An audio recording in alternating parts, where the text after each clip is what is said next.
High guys, welcome back to Kiya's world. Good morning. तर दिवसाची सुरुवात झाली माझ्या रेग्युलर एक्झरसाइजने, बघू शकता तुम्ही. आणि कियान तर अजून झोपला आहे. कियान उठायच्या आताच मी एक्झरसाइज संपवते, कारण तो उठला की माझं काहीच होत नाही. नशीब माझी एक्झरसाइज झाली आणि कियान उठला. मग चालू झाला आमचा मॉर्निंग ब्रेकफास्ट. बघू शकता तुम्ही, आम्ही चहा बिस्किट आणि कियानसाठी दूध बिस्किट घेतलेत ब्रेकफास्टसाठी. आणि बघू शकता तुम्ही, कियानला माझा चहा बिस्किटच खायचे. अशा प्रकारे आम्ही मोटू पतलू बघत बघत आमचा ब्रेकफास्ट डन केला. दुपारी आमचं लंच झालं आणि मी कियानला झोपवलं, कारण कियान झोपणं खूप गरजेचं होतं, कारण मला करायचं होती देवपूजा. आज स्वामी समर्थ महाराजांचा प्रकट दिन होता आणि मला माझी नित्यसेवा करायची होती.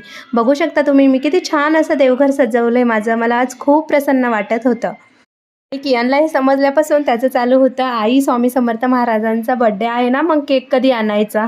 त्यांची झोप वगैरे झाली. मग आम्ही गेलो आमच्या सोसायटीच्या गार्डनमध्ये. बघू शकता तुम्ही, खूप ऊन होतं. कियांचा खूप हट्ट होता की जायचं आहे गार्डनमध्ये. कियाने एन्जॉय केला. मग आम्ही घरी आलो आणि आम्ही इव्हिनिंग स्नॅक्स बनवलं, मका पोह्याचा चिवडा. बघू शकता तुम्ही. आणि कियान बघा कसं गुपचूप घेऊन खातोय, माझं लक्षच नव्हतं. Bye bye.